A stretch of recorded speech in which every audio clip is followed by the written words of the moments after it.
तो चार पक्ष उठाया है कि भाई रजत ज्ञान का अर्थ क्या है ना। रजत ज्ञान षष्ठी तत्पुरुष समास, रजत ज्ञान च कर्मधारय समास, या रजत शब्दोल्लेखी ज्ञानम अथवा रजतार्थी के प्रवृत्ति के कारणीभूता जनकभूता जो ज्ञान, प्रवृत्ति का जनकभूत जो ज्ञान, चार पक्ष।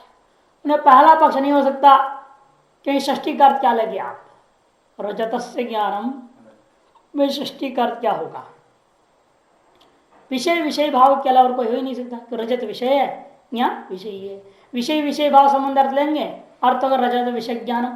तो साध्य क्या है आपका रजत विषय, तो साध्य रहित में अंतर क्या रह गया, वही कर रहा है षष्ठी अर्थ से विषय विषय भाव व्यतिरेक अन्य संभव है, विषय विषय भाव से भिन्न कोई अन्य संबंधों को नहीं ले सकते, अतएव साध्य अविशिष्टता न प्रथम, अतः साध्य और हेतु में अंतर ही रह जाएगा कि साध्य भी राज्य विषय राजत विषय और हेतु भी रजत विषय ज्ञान हो गया, समान हो गया, अतएव यह हेतु बनेगा ही नहीं।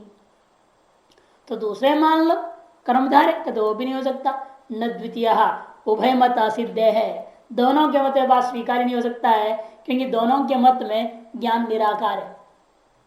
ज्ञान अपने आप में कैसा है, प्राभाकर मत में भी निराकार है, वैशेषिक मत में भी निराकार है, और रजताकार ज्ञान कैसे होगा, रजत तो ज्ञानम क्या है, कर्मधारय से मतलब रजत ही ज्ञान है, रजत ही ज्ञान का तो रजत आकार हो गया है ज्ञान, मैंने ज्ञान कोई आकार को प्राप्त ही नहीं होता, जब निराकार है और रजताकार को कैसे प्राप्त हो गया। अगर रजताकार ज्ञानम ऐसे यदि आप हेतु का अर्थ करोगे असंभव दोषग्रस्त हो गया, क्योंकि ज्ञान से निराकार तत्व उभय मत असिद्ध है, ज्ञान दोनों के मत निराकार होने से दोनों के मत के दृष्टिकोण से हेतु ही असिद्ध हो जाएगा। फिर तीसरा पक्ष मान लिए रजत शब्द उल्लेखी ज्ञानम नापि तृतीय, उल्लेख शब्द का अर्थ क्या होगा, विशेषणत्व असिद्ध है। यदि उल्लेख शब्द का अर्थ आप करेंगे विशेषण, क्योंकि उल्लेख शब्द का तो अर्थ हो सकता है, विकल्प उठा रहे हैं, एक तो विशेषणत्व अतः ज्ञान जन स्मृति मात्र योगित्व, दो अर्थ है। यदि विशेषण मान लेंगे तो स्वरूपा से दोष हो जाएगा, मैंने क्योंकि विशिष्ट ज्ञान आप मान लिया, विशेषण का मतलब क्या है, रजत विशेषण से रूप विशेषण से विशिष्ट जो ज्ञान उसको रजत ज्ञान कहोगे, तो हेतु का अर्थ क्या हो जाएगा विशिष्ट ज्ञान, और जबकि आप प्राभाकर लोग इस इदम रस्तम ब्रह्म ज्ञान को विशिष्ट ज्ञान मानते नहीं है, क्योंकि आपने क्या कहा है इदम अंश भी सत्य है और रजतांश भी सत्य है, दो सत्यों का विवेक अग्र हुआ, दो सत्य पृथक ज्ञान है, दो उसके पृथकत्व को ग्रहण अपने नहीं किया, विवेक अग्रह के कारण से एक ज्ञान जिसे व्यवहार मात्र हो रहा है, आप जब ऐसे मानते हो तो विशिष्ट ज्ञान है कहा, तो हेतु स्वरूप पक्ष में रहा, हेतु पक्ष में नहीं रहा, अतः स्वरूप सिद्धि हो गया। यदि विशेषण करेंगे तो रजत शब्दोल्लेखी ज्ञान का अर्थ हो जाएगा रजत विशिष्ट ज्ञान, और रजत विशिष्ट ज्ञान मत करेंगे तो वैसा तुम ज्ञान मानते नहीं हो। जो पक्षभूत इदम रजतम ज्ञान है वो कैसा है, वो विशिष्ट ज्ञान नहीं है, विवेक अग्रहात्मक ज्ञान है। प्राभाकर के दृष्टिकोण में हमारे मत में तो है विशिष्ट ज्ञान हो, क्योंकि हम लोग रजतत्वावच्छन रजत ज्ञान मानते हैं, वो नहीं मानते है ना प्राभाकर, इदम रजतम को दो विशेषण और विशेषों से विशिष्ट ज्ञान नहीं मानता, क्योंकि वह इदम और रजत दो चीजें परस्पर विशेषण विशेष भाव से नहीं है, इसलिए पक्ष में हेतु गया ही नहीं, पक्ष में हेतु का बिल्कुल न रहने का नाम स्वरूपा सिद्धि हो गया। इसलिए उल्लेख शब्द का अर्थ यदि विशेषण अर्थ लेता हूं तो स्वरूपा सिद्धि दोष आ जाता है, तब कहते हैं अच्छा उल्लेखित अर्थ बदल देता हूं, फिर रजत ज्ञान से जन्य जो स्मृति, उस स्मृति मात्र के योगित्व, स्मृति मात्र संबंधित्व अर्थ ऐसा कर लो, रजत पद जन्य जो रजत पदोल्लेखी पद बने रजत पद जन्य जो स्मृति का संबंधी ऐसा अर्थ कर लो, तब हेतु व्यभिचारी हो जाएगा, क्योंकि इदम शब्द के द्वारा ही स्मृति हो सकती है, तो रजत शब्द बोलने की जरूरत क्या। पूर्व पद अज्ञानेन अपि रजत पद से स्मरण संभव है न व्यभिचारात्, जब आपने इदम कह दिया ये देखो यही हमारा इष्ट है, ऐसा बोलने से भी काम चलेगा, ये रजत हमारा इष्ट करने की क्या जरूरत है? यह है, ये देखो ये जो है ना, ये अच्छा है, चमक रहा है, बढ़िया है, यही हमारी इष्ट है, यही यही बोलने से ही रजत स्मृति हो जाएगा। तो रजतम शब्द बोलने की जरूरत नहीं है।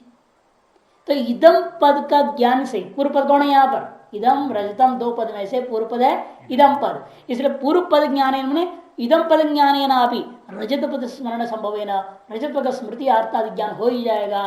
तो व्यर्थ होकर व्यभिचारी हो गया, व्यभिचारात न चतुर्थ। अब अंतिम पक्ष रह गया, रजत की प्रवृत्ति, रजत के चाहने वाला, रजतार्थी की प्रवृत्ति का जनक जो ज्ञान है ना, रजतार्थी में प्रवृत्ति हुई किसके लिए? रजत पाने के लिए। उस प्रवृत्ति क्यों हुई? बिना ज्ञान का प्रवृत्ति होती है क्या? नहीं। उस प्रवृत्ति का जनक ज्ञान का नाम इदम रजतम कह देते हो, ये नहीं हो सकता, क्योंकि तुम्हारे मत के अनुसार इदम रजतम में केवल रजती विषय है क्या? और क्या है वहां? इदम से शुक्ति भी विषय है। तो फिर रजतार्थी को रजत पाने के लिए ये ज्ञान कैसे प्रवृत्त करा देगा? क्योंकि इस ज्ञान में केवल रजत विषय है नहीं, शुक्ति विषय है। दो विषय वाला ज्ञान होते हुए वह ज्ञान एक ही विषय प्रवृत्त क्यों कराया? दोनों विषय प्रवृत्त कराना चाहिए था, या तो किसी का भी विषय का प्रवृत्त नहीं कराएगा। क्योंकि इदम के द्वारा अपने शुक्ति का बोध हुआ और रजत शब्द के द्वारा रजत का बोध हुआ, तो एक ज्ञान है ये, दोनों मिलकर के अपने, जब दो ज्ञान था, विवेक अग्रह से वो एक ज्ञान हुआ है, भान हुआ। अब एक ज्ञान तो भान होने पर उस दो विषय आप मान ले रहे हो। जब दो विषय है तो एक ही विषय में क्यों प्रवृत्त कराया इसने? इसीलिए यह रजतार्थी की प्रवृत्ति का जनक भी नहीं हो सकता, फिर हेतु स्वरूप सिद्ध दोषग्रस्त हो गया। इसलिए न चतुर्था विवेक अग्रहणवादी नाम इदमिति ज्ञान से शुक्ति का आलम्बन से तद हेतुत्वेन व्यभिचारात्। क्योंकि विवेक अग्रहणवादी आप प्राभाकर के मत में इदम ज्ञान का विषय कौन है? शुक्ति। वो शुक्ति भी विषय है वहां पर, और दोनों मिलकर उसको रजत प्रवृत्त कराया, केवल रजत विषय ज्ञान तो नहीं कराया ना। इसलिए कहते हैं तद हेतुत्वेन मैंने प्रवृत्ति हेतुत्वेन व्यभिचारात्। साध्य रस विषयत्व नहीं है। साध्य क्या है आपका? रजत विषयत्व, वो वहां नहीं है, क्योंकि उभय विषय है ना। एक सत्य भी द्वयम नास्ति, उभयाभाव अधिकरण में हेतु चला गया, उभयाभाव का अधिकरण में हेतु चला गया। इदम रजतम को प्रवृत्ति का कारण मानने पर भी इदम रजतम कैसा है? केवल रजत विषय नहीं है, साध्य भाव हुआ ना। साध्य क्या था आपका? रजत विषयत्व। तो रजत विषयत्व का भाव इदम रजतम में है, क्योंकि एक सत्य भी द्वयम नास्ति के आधार पर वो इदम रजतम ज्ञान में रजत विषय होने पर भी केवल रजत विषय नहीं है, शुक्त रजत दोनों विषय है। अतः साध्य भाव का अधिकरण होगा कि नहीं हुआ? वो आपका पक्ष कैसा हो गया? साध्य भाव का अधिकरण हो गया है, और उसमें हेतु चला गया, व्यभिचारी हो गया। ये तेना रजतम इति प्रत्युक्तम। इसलिए कोई कहता है रजत से ज्ञानम नहीं है, रजतम इति ज्ञान, रजतम इति शब्द बौद्ध ज्ञानम ऐसे भी कोई लेना चाहता है, वो पक्ष भी इसी से खंडित हो गया। ये शब्दोल्लेखी के अलावा जो तीसरा पक्ष था उससे भिन्न कुछ भी अंतर नहीं है। यदि प्रत्युक्तम ये नहीं हुआ, प्रत्युक्तम पूर्वोक्त हेतुओं से ही खंडित हो गया। पूर्वोक्त पक्षात बहिर्भाव अभावात, पूर्व चार पक्षों में से किसी न किसी एक में डाला जा सकता है, और बेशक तीसरे में इसको डाल दिया जाता है। अतएव उन चार पक्ष अलग कोई पांचवा पक्ष है ही नहीं, इसे इसको पृथक कोई खंडन नहीं किया जाएगा। और वे लोग जो अनुमान करते हैं सकल ज्ञान को यथार्थ सिद्ध करने के लिए, यच्च विमदं ज्ञानम यथार्थम ज्ञानत्वात्, विमत जो ज्ञान है कौन सा? इदम रजतम, ये ज्ञान कैसा है? यथार्थ है, क्योंकि वो ज्ञान है। ज्ञानत्वात् सामान्य हेतु दे दिया।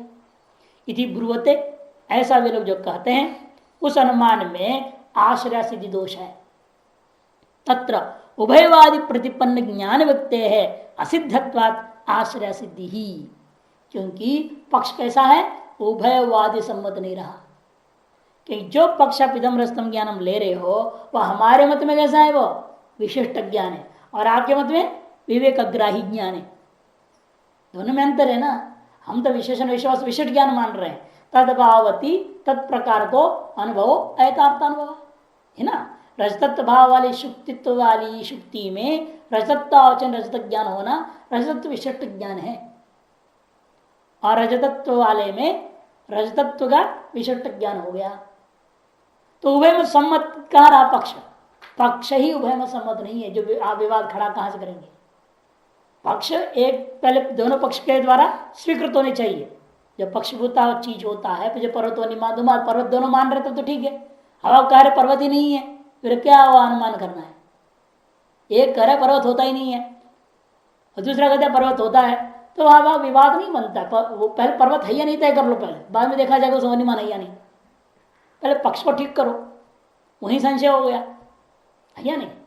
इस तरह से यहां भी हो गया है। अब इदम रजतम जिस तरह का आप मान रहे हो उस तरह का हम नहीं मान रहे हैं, तो उभय में सम्मत कहा रहा पक्ष। और वहां भेद को लेने जाओगे तो यादृश हम मान रहे हैं, तादृश ज्ञान में आपके हेतु नहीं है, तो आशर से दिया गया। इसे कहते उभयवादी प्रतिपन्न ज्ञान व्यक्ति असिद्धत्वा, उभय मत स्वीकृत ऐसा ज्ञान व्यक्ति या हो नहीं सकता, अतएव आश्रय सिद्धि दोष हो जाएगा।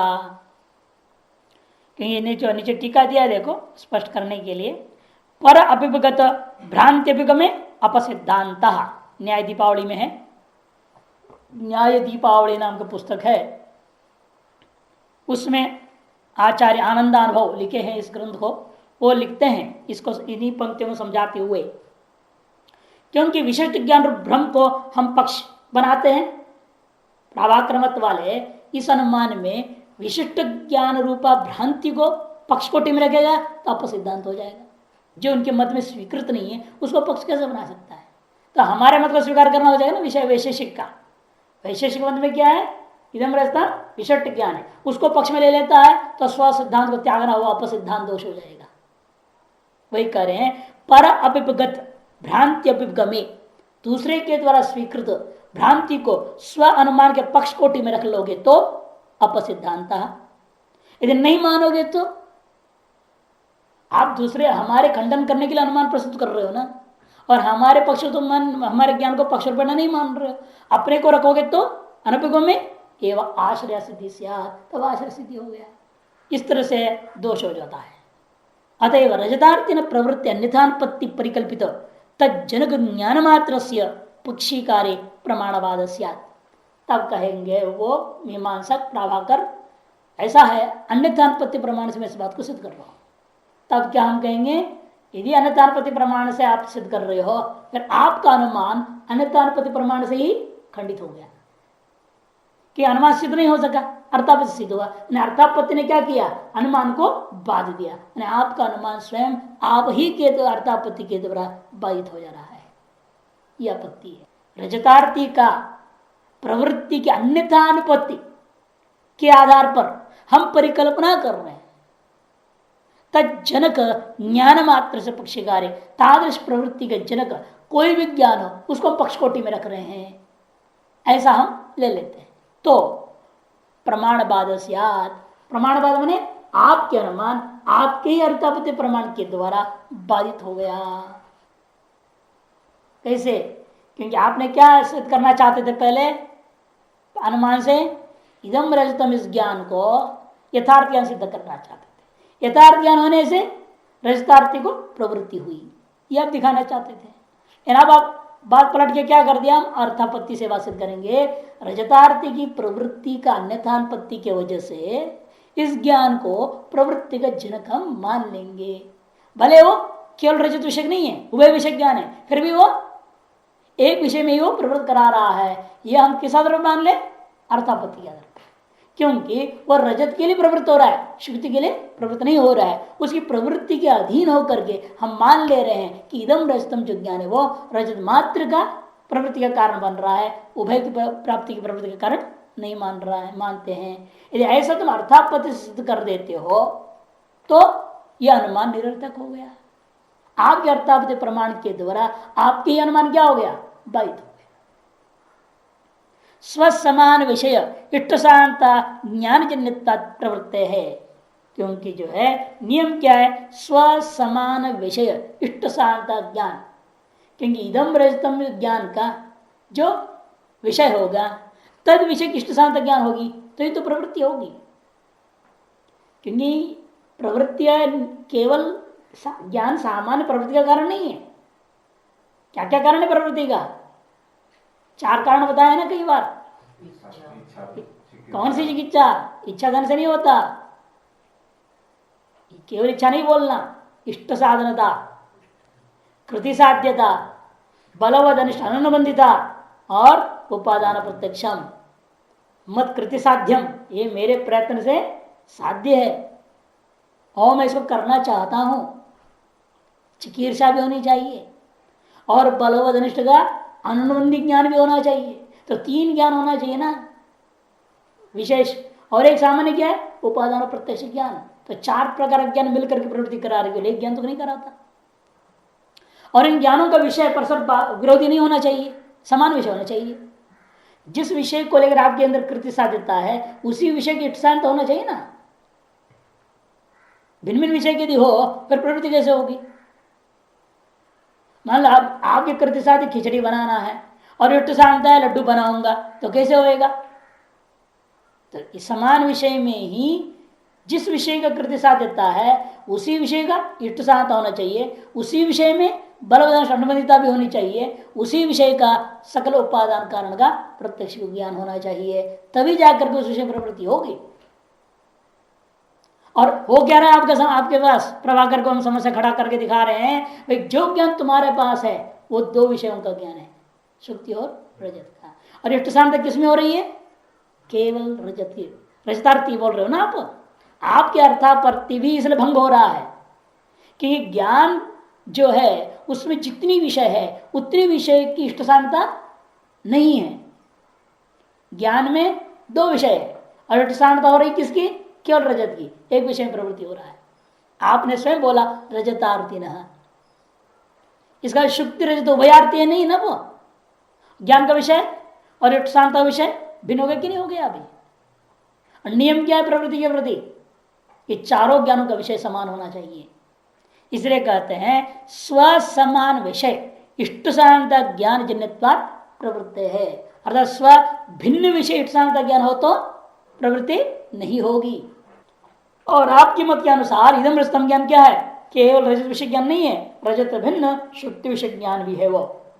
अतः उस ज्ञान को लेकर के रजत की इदम मदिष्ट साधनम ऐसा प्रवृत्ति नहीं हो सकती। तो या अपि एतस्य सम्यक रजत प्रवृत्तौ अपिगमा। केवल मैं कह रहा हूं ऐसी बात नहीं है, आप भी इन 4 को कारण मानते हो। कौन 4 को? कृत साध्यता, चिकीर्षा, बलदाष्ट अनुमोदिता, उपादान प्रत्यक्षता, इन 4 को आप भी प्रवृत्ति के प्रति सम्यक रजत प्रवृत्तौ, एक दृष्टांत घटा रहे हैं, सामान्य प्रवृत्ति के प्रति 4, अतएव रजत प्रवृत्ति में भी सम्यक रूपेण आप भी इनको कारण मानते ही हैं। तत्रापि विवेक अग्रहण मात्र सैव प्रयोजकत्व पदानाम अन्विताविधायित्व भंग प्रसंग तथा बने तथापि समझना यहाँ पर। फिर भी मान लो आप इस विषय में कहते हो कि रजत की प्रवृत्ति ऐसे मानने पर आपका अन्विताविधायित्ववाद जो भंग हो जाएगा। आपका जो सिद्धांत है, 2 मत इन लोगों के मीमांसकों में सिद्धांत बिंदु चर्चा करते तो कई बार बताया था, अन्विताविधानवाद और अभिहितान्वयवाद। कुमार भट्ट अभिहितान्वयवादी हैं, उसी को वेदांति भी मानता है। वेदांत में भी अभिहितान्वयवाद शुरू में, लेकिन वास्तव में वो भी नहीं मानते हैं, वेदांति उसको भी छोड़ देते हैं। फिर तो वास्तव में हमारे तो अनिर्वचनीयवादी ही हैं। तो कुमार भट्ट है अभिहित अन्वयवाद, पहले पद अपने अपने अर्थ को अभिधित कर देते हैं, कथन कर देते हैं, उसके बाद उन पदार्थों का परस्पर अन्वय होगा, अभिहितों का अन्वय। और इनका कहते नहीं, अन्वित करके फिर अभिधान होगा, अन्विताभिधायित्व।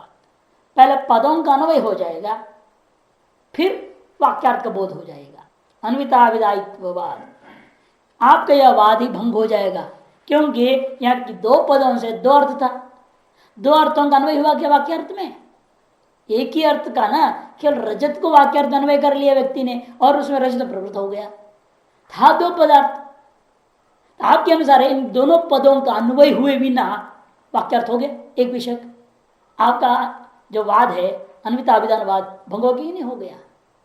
वही कह रहे हैं कि तत्रापि विवेक अग्रहण मात्र से प्रयोजकत्व, विवेक अग्रहण मात्र को प्रयोजक मान लोगे तो समस्या क्या हो जाएगा। उक्त प्रवृत्ति का तथापि मैंने उक्त प्रवृत्ति का प्रयोजक विवेक अग्रहण मात्र ही है, ऐसा भी आप नहीं कर सकते। ऐसे मानने पर तो आपका अन्विता विधानवाद है वह भंग हो जाएगा। क्योंकि कैसे भंग होगा वही समझा रहा है। फिर क्या होगा, आपके यहां सिद्धांत या सामान्य रूपेण वृत्त व्यवहार से भी शब्दार्थ बोध होता है, मानते हैं। एक आदमी है, उसने बोला कि घटम आने, और दूसरे आदमी वो घट को गया और घट को ले आया। फिर वो बुजुर्ग ने क्या कहा, घटम नया, उस आदमी ने घट को लेके चला गया। ये सब क्रिया होता हुआ को एक बच्चा दूर से खड़ा होकर देख रहा है।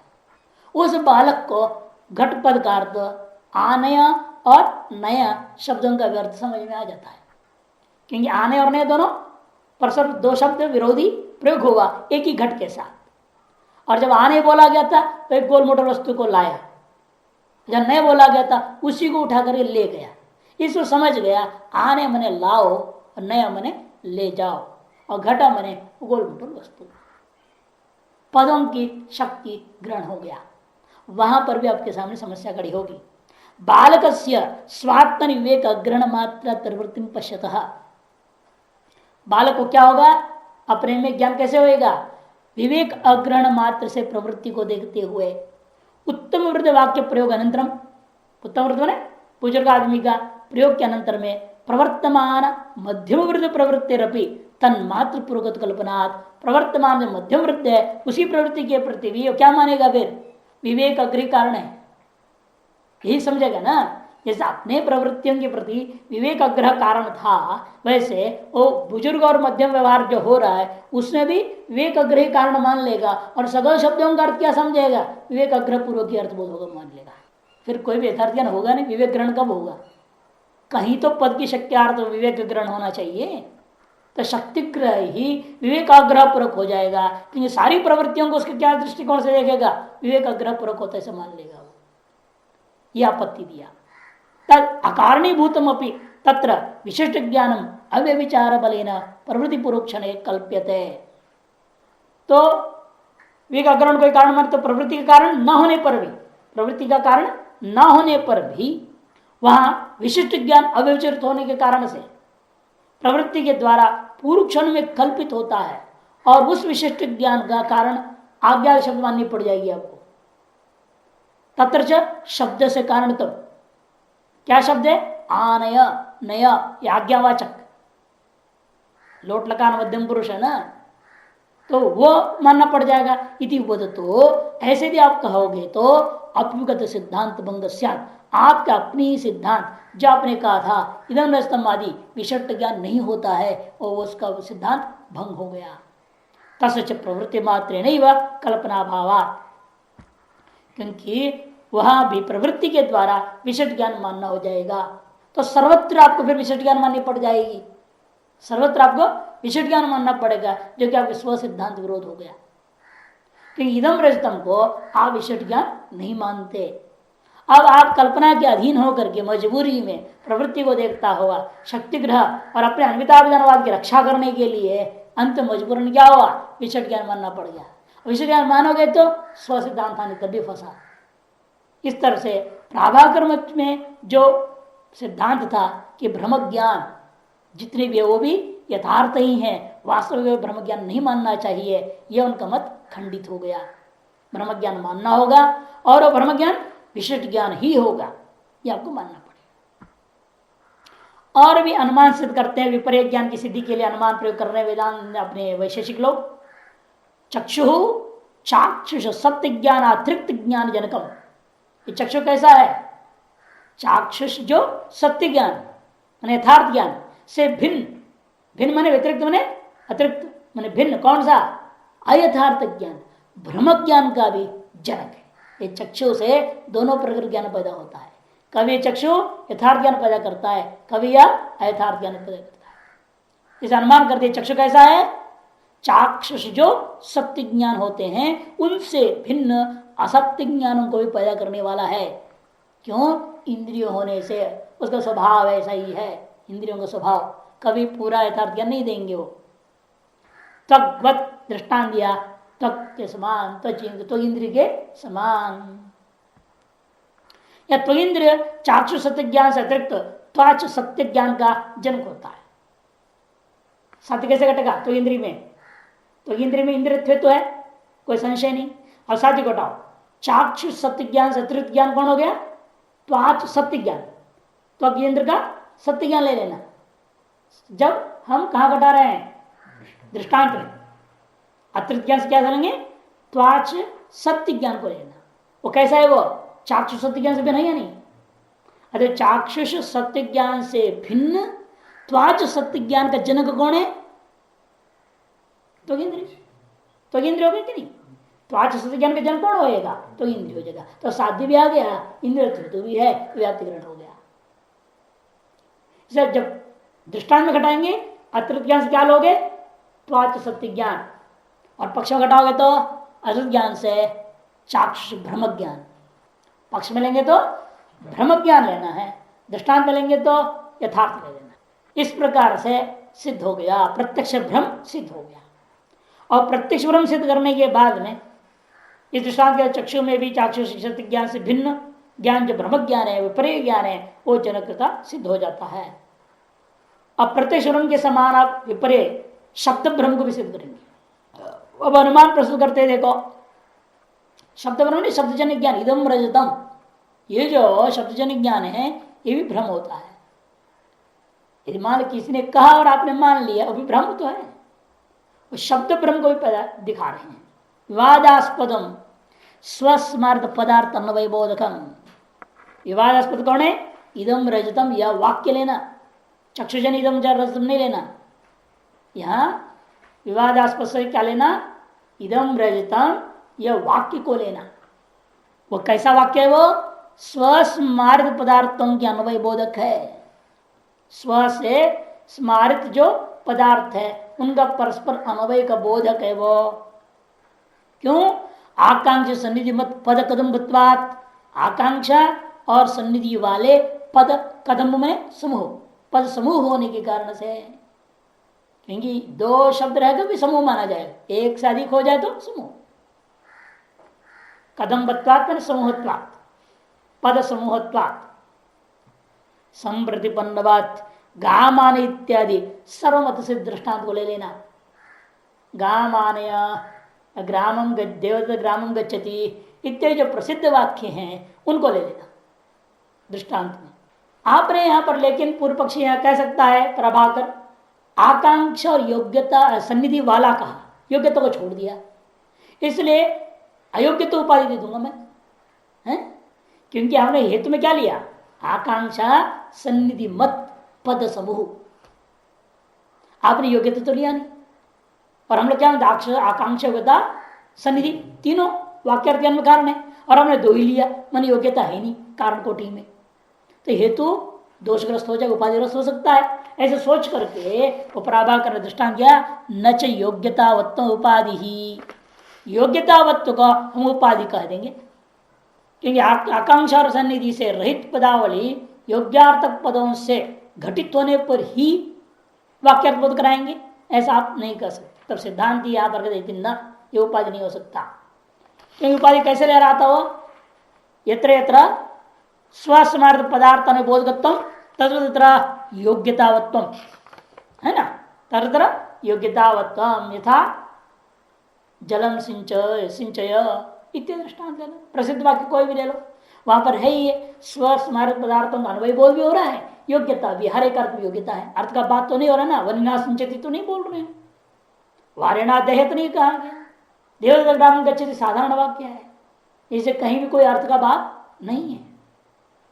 साध्य की व्यापकता उन वाक्य में चला जाएगा, और साधन की अव्यापकता आकांक्षा सन्निधि मत्व पद समूहत्व यत्र तत्र योग्यतावत्तम नास्ति, तत्र योग्यतावत्तम नास्ति। जैसे कहा वारिणा दहे, जल से जला दो, अग्नि से पेड़ों को पानी सींच दो, अग्नि से सींचो, ये सब वाक्य कैसे हैं? ये आकांक्षा भी है, सन्निधि भी है, किंतु योग्यता नहीं है। ऐसे वाक्य में क्या हो जाएगा? साधन की अव्यापकता मिल जाएगी। तो साध्य व्यापक साधन व्यापक मिल जाएगा, उपाधि तो हो ही गया। ऐसा यदि आप कहें, कहते न ऐसा मत कहो, क्योंकि अनाकांक्षित असन्निहित पदानाम योग्यतावत्वेपि अबोधकत्वा, क्योंकि वाक्यार्थ में योग्यता होने पर भी यदि हम आकांक्षा नहीं करते हैं और सन्निधि न हो तो उस वाक्य से अर्थ निकलेगा क्या? इसलिए योग्यतावत्व को वाक्यार्थ में प्रदान हेतु नहीं माना जाएगा। मुख्य है आकांक्षा और सन्निधि। आकांक्षा सन्निधिभ्याम विशेषण विशेष वैयर्थ्या, यदि उपाधि को हम लंबा बना देंगे, कहूंगा आकांक्षा सन्निधि मत्वे सती योग्यतावत्व उपाधि, ऐसे उपाधि बना दो, हेतु को विशेषण बना दो उपाधि का, और पूरी उपाधि क्या हो जाएगी? आकांक्षा सन्निधि मत्वे सती योग्यतावत्तम। इतनी लंबी यदि उपाधि बनाओगे तो वहां विशेषण व्यर्थता दोष हो, विशेष वैयर्थता दोष हो जाएगा। क्योंकि विशेषण व्यर्थता या विशेष वैयर्थता क्यों मानी जाती है? क्योंकि नियम यही है, साध्य भाव की सिद्धि उपाध्य भाव से करना पड़ता है। उपाधि को सही साबित करने के लिए साध्य भाव की सिद्धि उपाध्य भाव सिद्ध करना पड़ेगा। क्योंकि नियम क्या है? साध्य समव्याप्त होना चाहिए उपाधि, साध्य समव्याप्त होना चाहिए उपाधि। और समव्याप्त नहीं है का मतलब, समव्याप्ति का मतलब क्या हुआ? जहां जहां साध्य है वहां वहां उपाधि होना, और जहां जहां उपाधि का भाव है वहां वहां साध्य का भाव होना चाहिए। ऐसा होगा तभी वो उपाधि को मानी जाएगी। ऐसे बनाने में आपका विशेषण व्यर्थ हो जाता है या विशेष व्यर्थ हो जाता है, उसके बिना भी सिद्ध हो सकता था। तस्मात् अस्ति अयथार्थ ज्ञानम, इसलिए संसार में ब्रह्म ज्ञान नाम की चीज होता है, ये बात साबित कर दिया। प्राभाकर मत का खंडन हो गया। अब वो जो यथार्थ ज्ञान है, अप्रमा ज्ञान है, वो कितने प्रकार के हैं? वो 3 प्रकार का है ना। जैसे अप्रमा ज्ञान से भेदा, अप्रमा ज्ञान का भेदों का वर्णन करने जा रहे हैं। तच्च लोक प्रवृत्ति अनुसारेण निश्चय अनिश्चय भेदेन भिन्नम, और वह लोक प्रवृत्ति के अनुसार पहले 2 भाग कर दो, निश्चय और अनिश्चय भेद से, और उस अनिश्चय को फिर 2 कर देंगे। अनिश्चयोपि अनध्यवसाय संशय इति, 3 हो गए नहीं हो गया? निश्चय, अनध्यवसाय और संशय। निश्चयात्मक जो विपर्य ज्ञान क्या होता है? वो मिथ्या ज्ञान, अप्रमा। कहे मिथ्या निश्चयो विपर्य, पहला लक्षण बना दिया। मिथ्या रूपा जो निश्चय है उसी का नाम विपर्य ज्ञान है। और संशय किसे कहेंगे? विरुद्ध कोटि संस्पर्शी अनिश्चय संशय। विरुद्ध 2 धर्मों को लेकर के, स्थाणुर्वा पुरुषोवा, ऐसा 2 विरुद्ध कोटि धर्मों को संस्पर्श करता हुआ फिर भी वहां किसी भी पक्ष को निश्चय नहीं कर पा रहे हैं, ऐसे अनिश्चयात्मक जो ज्ञान है उसका नाम संशय है। और विरुद्ध कोटि असंस्पर्शी होता हुआ निश्चय का नाम है अनिश्चय अनध्यवसाय। विरुद्ध कोटि संस्पर्शी हो तो संशय, और विरुद्ध कोटि का असंस्पर्शी है ना, विरुद्ध कोटि असंस्पर्शी और किंतु निश्चय अनिश्चय अनध्यवसाय, और निश्चय भी नहीं हुआ। पहले संशय निश्चय में अंतर क्या है? अनध्यवसाय में वहां विरुद्ध कोटियों का संस्पर्श है और यहाँ विरुद्ध कोटियों का असंस्पर्श है। इन दोनों ही कैसे हैं? अनिश्चयात्मक है। उसका नाम अनध्यवसाय नामक मिथ्या ज्ञान है। और ये आप नया बात तार्किक लोग नहीं मानते, ऐसी बात नहीं है, नाम अलग दे रहे हैं लेकिन सभी इस चीजों को मानते हैं। लेकिन एक अतिरिक्त माना था तर्क नाम से, वहां पर उसके लोग कहेंगे तर्क को हम अनिश्चय में ही अंतर्भाव कर देंगे। अस्माभिरपि अनवधारणत्वस्य संशय अनध्यास्य और अभिगतय है। अस्माभिरपि हम लोगों के, अस्माभिरपि ना हम लोगों के द्वारा भी इसमें अनवधारणता अनिश्चयता को सामान्य रूपेण संशय और अनध्यवसाय दोनों में ही मान लिया गया है। तेन च अस्मदुक्त अवांतर वेद से भुगतत्वात् भासर्वज्ञेन स अस्माकं नास्ति प्रतिपरीति न प्रपंचते। जैसे न्यायभूषणकार जो आचार्य भासर्वज्ञ हैं, उन्होंने जो बातें कही है उसके विरुद्ध में हमारा कुछ भी मत नहीं रहा। शब्दों में संज्ञाओं में भले थोड़ा बहुत भेद है, इतने मत से तत्व में कोई भेद नहीं है। अतः हम कोई विस्तार में विचार विमर्श करता हुआ सिद्ध करने की चेष्टा यहाँ नहीं करते हैं। अस्मदुक्त अवान्तर भेद से हमारे द्वारोक्त अवान्तर भेदों का जो अभ्युगतत्वात् स्वीकार करने से भाषारोग के साथ में कोई विरोध नहीं है। अस्माकम न विरोध, भाषारोग के द्वारा हमारे द्वारा कथित भेदों को भी स्वीकार कर लिया गया है, अतः कोई विरोध नहीं है। नास्ति प्रतिपत्ति, जब कोई प्रतिपत्ति नहीं है उस पर चर्चा क्या करना, अतः नास्ति प्रपंच थे तर्कस्तु। लेकिन वो लोग तो तर्क को मानते हैं न्याय दर्शन वाले, कहते वो हम नहीं मान रहे, यहाँ नाम अपने नहीं लिया उसका, या उसके कोई दूसरे नाम भी लेकर तो उसको स्वरूप कथन नहीं हुआ है। तर्कस्तु नान्यो अस्ति, लेकिन वास्तव में तर्क को एक पृथक कोटि में लेने की जरूरत नहीं है। व्याप्य आरोपण व्यापक आरोप तर्क है ना लक्षण, उसकी कोई जरूरत नहीं है। क्यों? अनध्यवसाय लक्षण नहीं संग्रहित, अनध्यवसाय रूपा जो विभाग है उसी के द्वारा वह विग्रहण हो जाता है, इसलिए उसको पृथक ग्रहण करने की जरूरत नहीं है। अब इस प्रकार से ज्ञान सामान्य की चर्चा हो गया और भ्रम ज्ञान की भी सिद्धि हो गई, माने दो प्रकार का ज्ञान सिद्ध हो गया, यथार्थ ज्ञान और अयथार्थ ज्ञान। अब यथार्थ ज्ञान का प्रभेदों में जाएंगे, प्रत्यक्ष अनुमान वगैरह है ना, उसे प्रत्यक्ष ज्ञान से निरूपण। सबसे पहले उनमें प्रत्यक्ष ज्ञान का निरूपण करेंगे। पूर्वाचार्यों के अनुसार वादी वागीश्वराचार्य जी भी प्रमा, यथार्थ ज्ञान, ये विद्या नाम से कहा जाता है, विद्या कहो, प्रमा कहो, यथार्थ ज्ञान कहो, सभी की चीजें, प्रत्यय कहो, यथार्थ प्रत्यय, सब पर्यायवाची है। इसका चार भेद पूर्वाचार्यों ने माना है, प्रत्यक्ष, अनुमान, स्मृति और आर्ष ज्ञान। ये लोग उपमिति को नहीं मानते हैं और शब्द ज्ञान करके लौकिक वाक्यों को शब्द आपका वाक्यम शब्द इत्यादि नहीं मानेंगे। आर्ष ज्ञान ऋषियों का जो प्रदत्त ज्ञान, इनमें से पहले निर्विकल्प प्रत्यक्ष को सिद्ध करने के लिए अनुमान दिखा रहे हैं। चक्षु चक्षुर्जन्य से विकल्प व्यतिरिक्त ज्ञान जनकम इंद्रियत्वात् मनोवत्। चक्षु कैसा है? चक्षु से जन्य सविकल्प ज्ञान से भिन्न करने से किसको लेना है? निर्विकल्प ज्ञान को।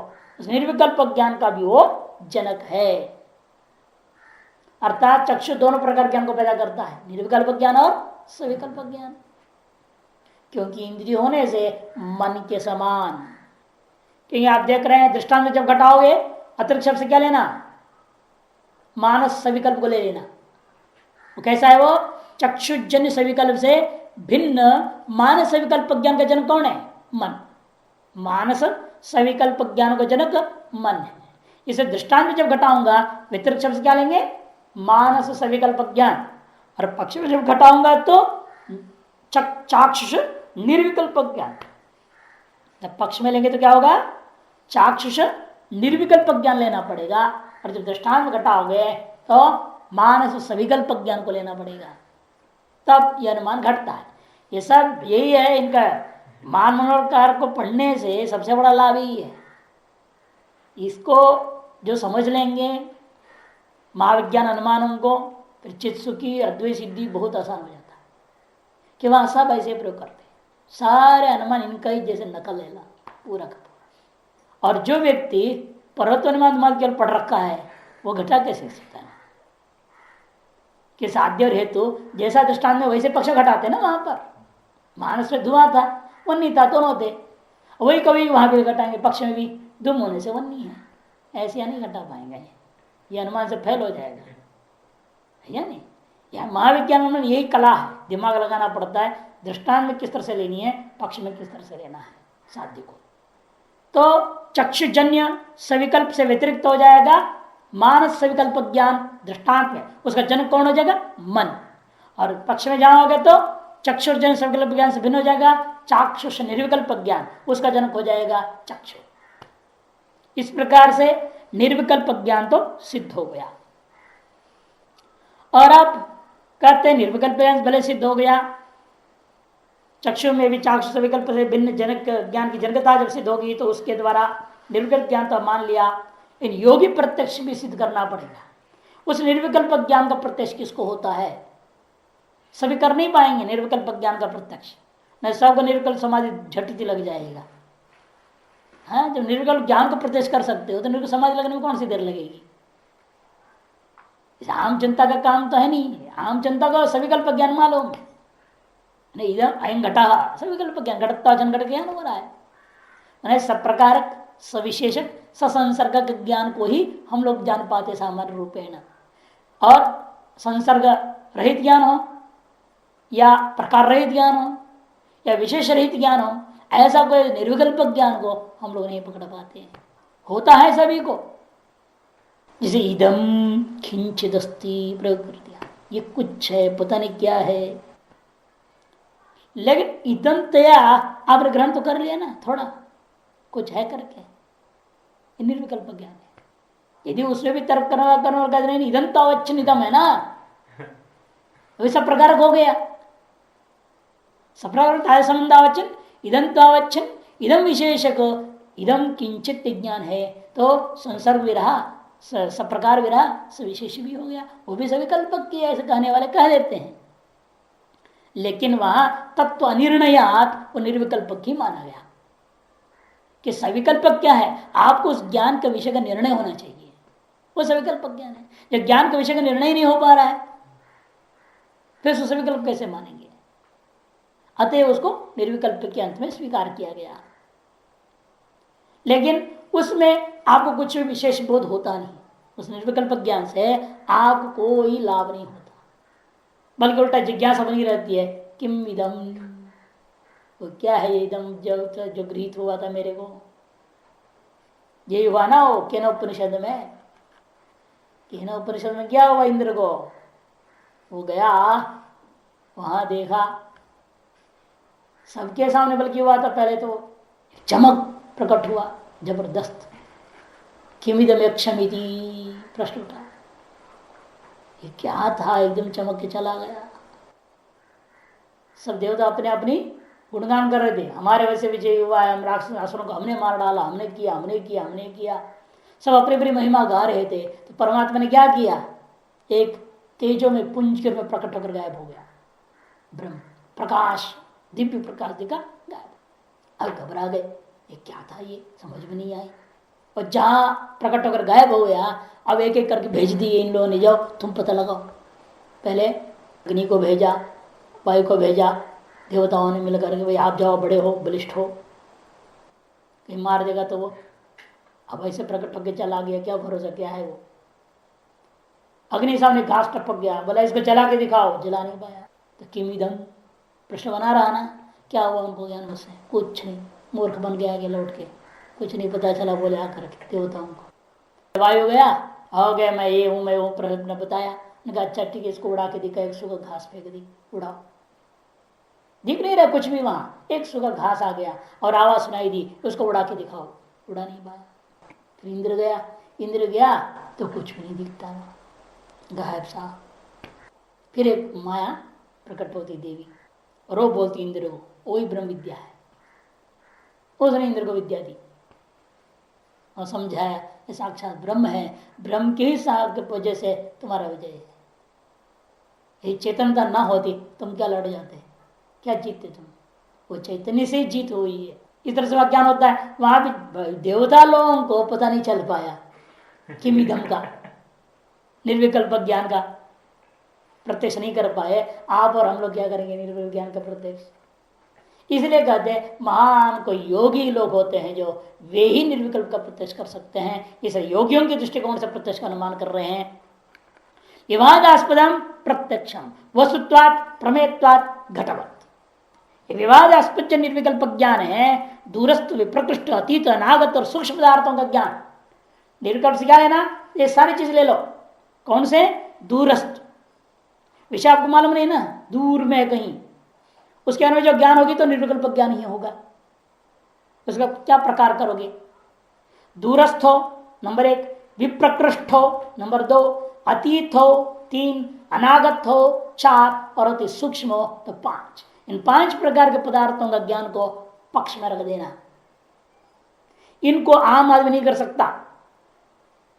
आम आदमी इन दूरस्थ पदार्थों का ज्ञान नहीं ग्रहण कर सकता, विप्रकृष्ट ज्ञान को भी नहीं ग्रहण कर सकता, अतीत ज्ञान को भी ग्रहण नहीं कर सकता, अनागत भविष्य के ज्योतिषी लोग थोड़ा बहुत इधर उधर कर गणित करके बोल भी देते, थोड़ा बहुत नहीं, वही सही सही गारंटी नहीं है उसका कुछ भी। और सूक्ष्म पदार्थ हम लोग क्या जाने, कोई नहीं जान पाता। अतः ऐसे ज्ञान को पक्ष कोटि में रखा।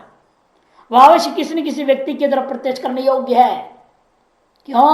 वस्तु होने के नाते, प्रमेय होने के नाते, घट के समान। इसके द्वारा क्या हुआ? उसका प्रत्यक्ष करने योग्य व्यक्ति कौन होगा? वो योगी रेव, योगी सिद्ध हो गया। अर्थात योगी का प्रत्यक्ष बुद्धा एतादृश निर्विकल्प ज्ञानों की सिद्धि हो गई। प्रत्यक्ष सामग्री असद्भाव, एक सकार नहीं है यहां पर, सामग्री भाव हो गया, सामग्री असद्भाव उपाधि कश्चित। कुछ लोगों ने कहा प्रत्यक्ष सामग्री का असद्भाव ही वहां पर हम उपाधि दोष दे देंगे। प्रत्यक्ष सामग्रियों का असद्भाव ही उपाधि हो जाएगी। क्योंकि योगी क्या करता है? प्रत्यक्ष सामग्रियों की विनय करता है, आंख बंद करके करके ब्रह्मलोक में क्या हो रहा है देख लेता है। किस लोग में कहा क्या हो रहा है? यहाँ आंख बंद करके बैठा हुआ, कोई प्रत्यक्ष सामग्री है यहाँ में, आंख से देख रहा है, वो कोई इंद्रिय का प्रयोग नहीं कर रहा, आंख बंद करके बैठा है, सारे ब्रह्मांड को देख ले रहा है। कहा क्या हो रहा है सब उसे पता है। यथा पिंडे तथा ब्रह्मांडे, पिंड का अनुसंधान कर लिया, इतनी क्षमता प्राप्त करगी और सारे ब्रह्मांड का अनुसंधान कर क्षमता होगा। बैठे बैठे यहाँ कहीं का कुछ भी देख लेता है, कुछ भी प्राप्त कर लेता है, सब कुछ हो जाता है। तीसरे कहते हैं कि देखो वो जो प्रत्यक्ष सामग्री उसका है नहीं है ना, उसकी विना यू कर रहा है, तो इसलिए उपाधि बन गया। साध्य पता है यत्र प्रत्यक्षम तत्र सामग्री सद्भाव, यत्र निर्विकल्प प्रत्यक्षम, यत्र निर्विकल्प प्रत्यक्षम, जो साध्य से प्रत्यक्ष सामान्य को नहीं लेना है, निर्विकल्प प्रत्यक्ष को ही लेना है। इसे यत्र निर्विकल्प प्रत्यक्षम तत्र प्रत्यक्ष सामग्री सामग्री असद्भाव, ये बात बन ही रहा है। और यत्र वस्तुत्व तथा प्रत्यक्ष सामग्री असद्भाव नास्ति, यथा घटादि का ज्ञान हो रहा है कि नहीं हो रहा है, और वस्तुत्व है और प्रत्यक्ष असद्भाव नहीं है, सद्भाव ही है। इस प्रकार से उपाधि बन सकता है, ऐसा किसने कहा? कहते तन्न तस्यापि साधनात्। उक्त अनुमान में प्रत्यक्ष सामग्री का असद्भाव उपाधि ऐसा नहीं कर सकते, क्योंकि सूक्ष्मादि वस्तुओं के प्रत्यक्ष स्थल पर उसकी सामग्री भी मानी जाती है। उसकी सामग्री कैसा है? उसके पास दिव्य चक्षु है, सामग्री है, सामग्री नहीं हम नहीं बोलते हैं। योगी भी प्रत्यक्ष जो कर रहा है, यादर सामग्री आप ले रहे हैं प्रत्यक्ष के लिए, वो सामग्री उसका पास नहीं है। इसलिए भगवान ने भी क्या कहा? ददामि दिव्यम चक्षु, दिव्य चक्षु भगवान ने दिया अर्जुन को, क्योंकि वही ब्रह्मांड का प्रत्यक्ष कर सकता है, ब्रह्मांड के सकल पदार्थों का प्रत्यक्ष कर सकता है, विराट स्वरूप का प्रत्यक्ष कर सकता है। इस तरह से उस योगी के पास क्या रहता है? निर्विकल्प प्रत्यक्ष सामग्री। कौन सी सामग्री उसके पास? चर्म चक्षु नहीं, दिव्य चक्षु है। चर्मत्वक नहीं, दिव्य त्वक है, दिव्य रसन इंद्रिय, दिव्य घ्राण इंद्रिय, दिव्य श्रोत इंद्रिय है, सारा दिव्य इंद्रिया उसके पास है। उसके हाथ पैर सब दिव्य है, उसका मन भी दिव्य है। संकल्प से 4 शरीर बना लेता है वो, और आप तो संकल्प से ईंट भी नहीं बना सकते, कुछ भी नहीं कर सकते। संकल्प कर लो सब जीवन जाए, झंझट नहीं हो रहा, जाना पड़ता है, बनाना पड़ता है, ठंडे ठंडे हाथ धोना पड़ता है, बड़ा मुश्किल होता है। नहीं, संकल्प से बना लेते तो झमेला नहीं था, लेना शक्ति है नहीं। योगी के पास ये सारा शक्तियां हैं, योगी के पास ये सारी शक्तियां हैं। जैसे सिनेमा में दिखाते हैं ना, वो प्रहलाद को जेल में डाल दिया, उसके भक्तों को जेल में डाल दिया, तो वहां पर क्या होता है? वो भगवान जो है अन्नपूर्णा को इशारा करते हैं, भाई देख बच्चा, तुम्हारे भक्त सब क्या हाल चाल में है। हाँ, तो कैसे दिखाते हैं? वह अन्नपूर्णा थोड़ी आ जाती है, वो अपने आशीर्वाद दे देती है, अपने आप सारा सामग्री आ रही है, पूड़ियाँ तल रहे हैं, सब कुछ हो रहा है, थालियों में डल गया, थाली में सबके पास चला गया, सब खा भी लिए। टीवी बड़ा सिनेमा बढ़िया सुंदर दिखाता है इस चीज़ को, और सब ऑटोमेटिक हो जाता है, सारा आगे, सारा काम हो रहा है संकल्प से। और गरम गरम पूड़ियाँ जेल में खाने को मिल रहे हैं, गरम खीर, और थालियाँ यूँ जो बांध रखे थे उनके पास कैसे जाएगा थाली, मुंह तक थाली आ गई, और सीधे यूँ खा लिए, ऐसे ऐसे दिखाया। नहीं, संकल्प शक्ति है, दिव्य शक्तियां हैं, लेकिन सामग्री है वो दिव्य शक्ति ही उनकी सामग्री है, ये साधारण नहीं है, इतना अंतर है। इसे हम ये नहीं कह रहे हैं कि सामग्री के बिना कर लिया, ऐसी बात नहीं है। इन सामग्रियों के बिना कर सकता, ये कहना, इन चक्षुओं को बंद कर लिया तो दिव्य चक्षु से वो काम कर रहा है। जैसे तस्या भी साधारण मैंने प्रत्येक सामग्री सद्भाव की हम वहां सिद्धि कर लेंगे, इतना ही कहेंगे। वो सामग्रियां साधारण नहीं है, दिव्य है। अतएव प्रत्येक सामग्री असद्भाव यहां कोई उपाधि नहीं हो सकता। अनुपन्न में तत् बाह्य विषयत्वात् बाह्येन्द्रिय असंबद्ध विषयत्वात् मनसो बाह्य अर्थे अस्वातंत्र्यात् अन्यथा अति प्रसंगात इति चेत न। तब पूर्व पक्षी लंबी चौड़ी दोष दे दिया, कहा कि भाई आप भले अनुमान सिद्ध कर लो, उसके दिव्य चक्षु था, ये था, वो था, हम नहीं मानते इस चीज को। ये कैसे हो सकता है? क्योंकि बाधित विषयत्वात्। सबसे पहले बात तो कहता है कि सूक्ष्म आदि विषयों का ज्ञान होना बाधित है। किसको सूक्ष्म ज्ञान होता ही नहीं, केवल अनुमान से जाना जाता है सूक्ष्म आदियों को। सूक्ष्म आदियों का प्रत्यक्ष ही नहीं होता।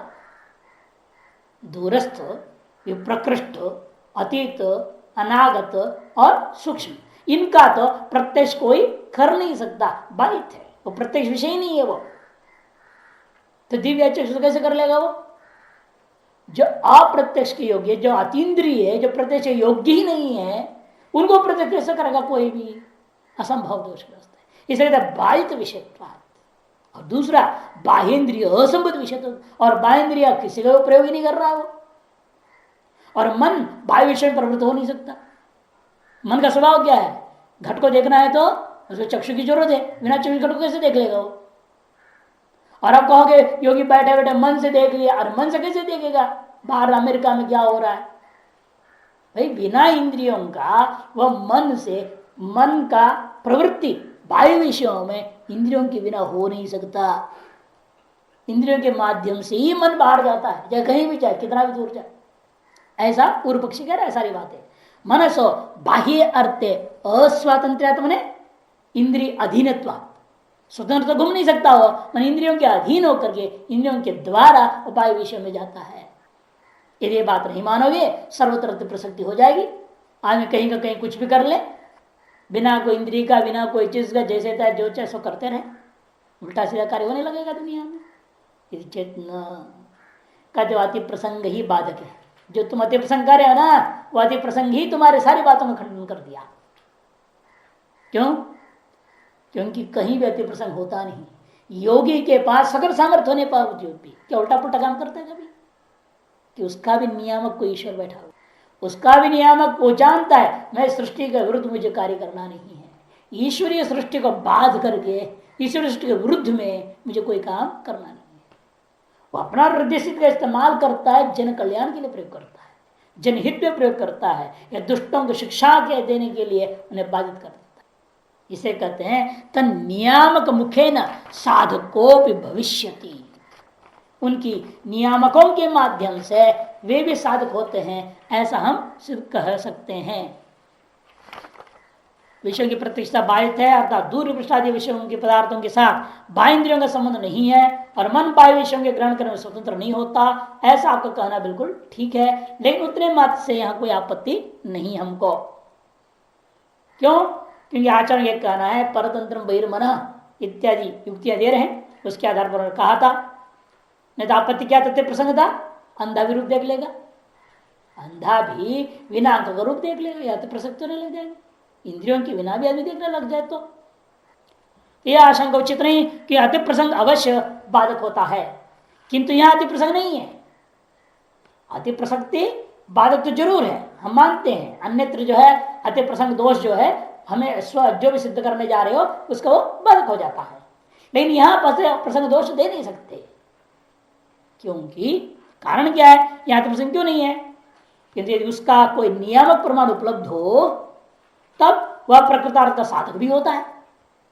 नियामक क्या है हमारे पास उपलब्ध है?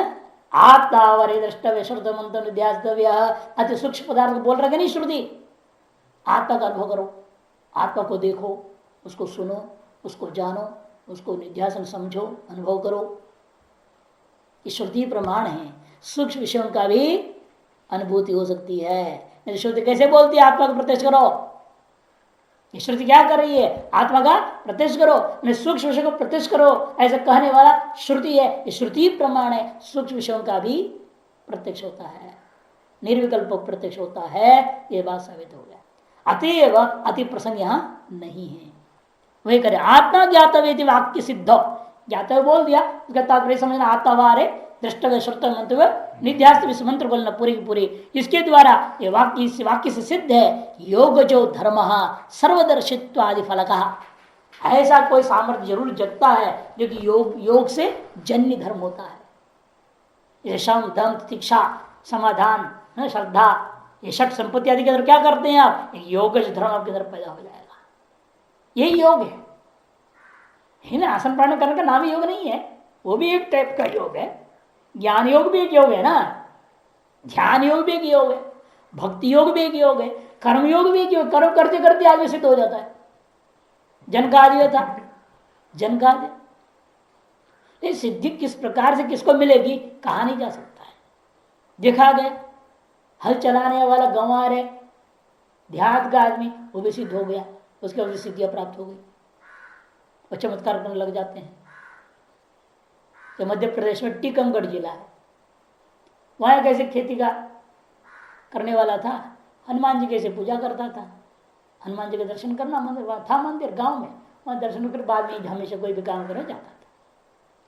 एक दिन उसके स्वप्न में हनुमान जी आ गए और बोले, अरे तुमको मैं ये साक्ष्य दे रहा हूं, समर्थ बना रहा हूं, तो लोगों के विभिन्न प्रकार की पत्थरियों को झाड़ के लोगों की भला कर सकते हो।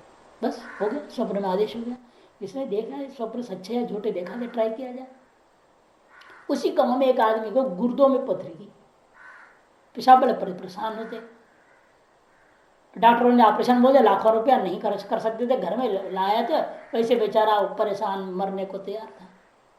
अब इसने देखा उसी पर ट्राई करते हैं, हनुमान जी की जो शक्ति है यानी देखा जाए।